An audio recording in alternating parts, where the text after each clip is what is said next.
Hello. This video is a short explainer on understanding your student loans made by the Student Borrower Protection Center.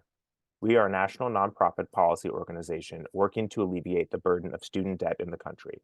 We hope this video is helpful to you.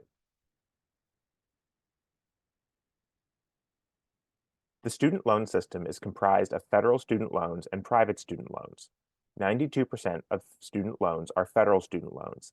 They take up the majority of the market.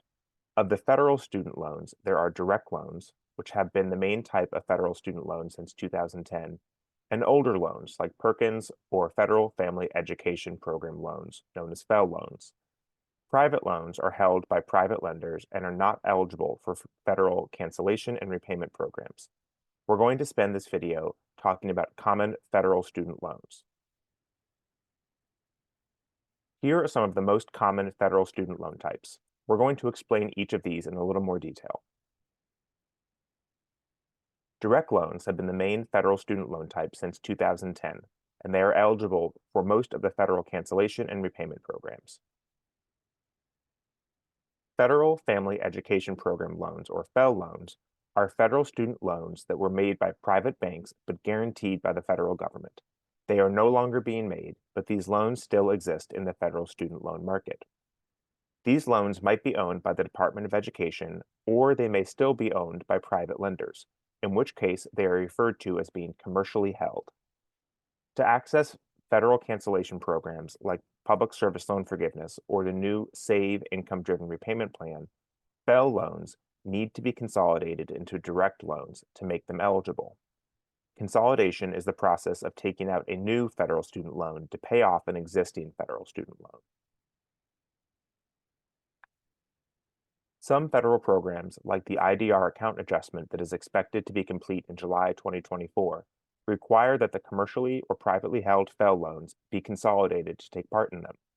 So here's how to tell if you have one of these commercially held FFEL loans.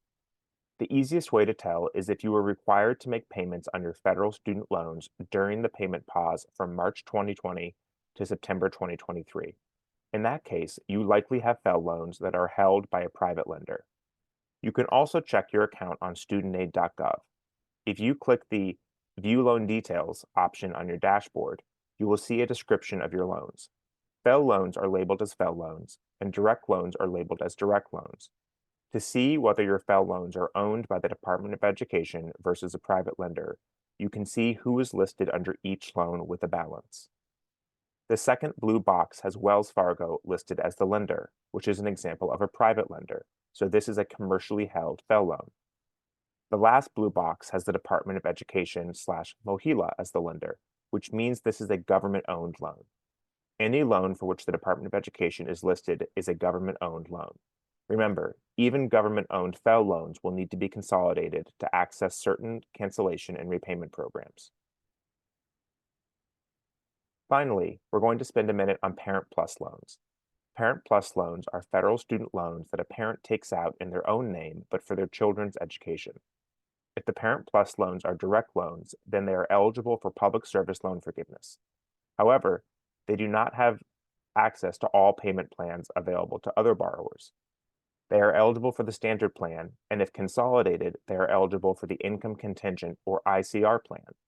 They are excluded from the other income-driven repayment plans, including the new SAVE plan. There is a process that qualifies Parent Plus loans to get on one of the other income-driven repayment plans called double consolidation. This involves consolidating a Parent Plus loan once, and then consolidating it with another non-Parent Plus loan a second time.